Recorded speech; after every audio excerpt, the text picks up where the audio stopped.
CBDC stands for Central Bank Digital Currency. It is a currency issued directly by the central banks.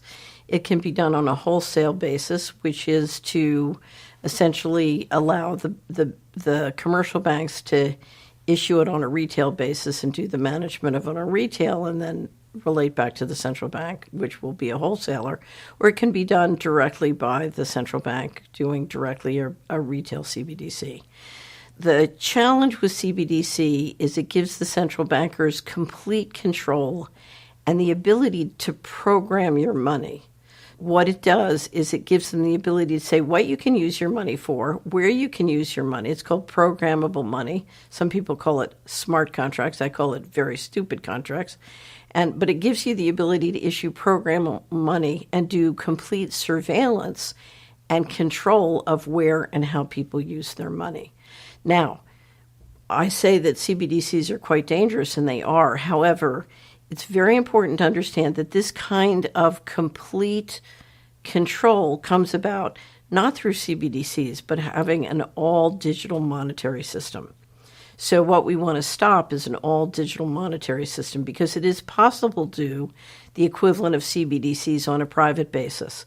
So I can use merchant codes with your bank account and your credit card. I can kick you off your online payment systems if I don't like what you're saying on social media.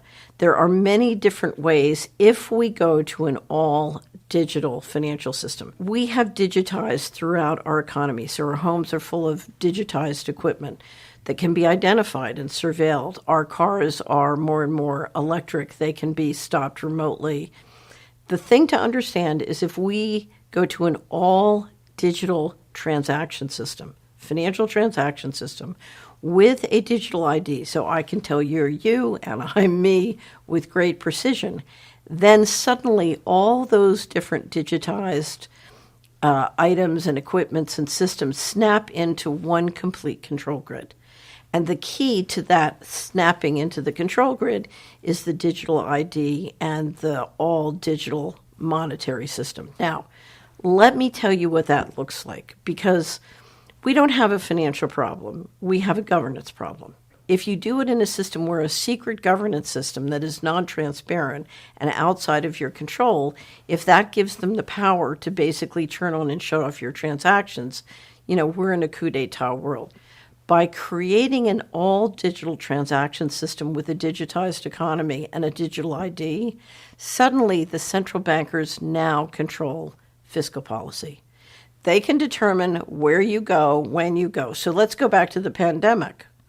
During the pandemic, if the lockdown said you can't go more than a mile from your home and you can only go that on Tuesday and Thursday, in an all-digitized economy with satellite flying overhead, they can literally track you, and if you don't do what they say, they can turn off your money. Now, what this means is you not only have usurping of the people's representatives, but you have a usurping of the state powers.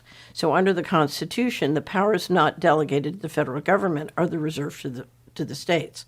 But now the central bankers asserting line of fiscal policy, making the rules and enforcing them centrally, can literally control healthcare or other powers reserved to the states, and by the ability to literally control your financial transactions. The way to make that transition is just say total control.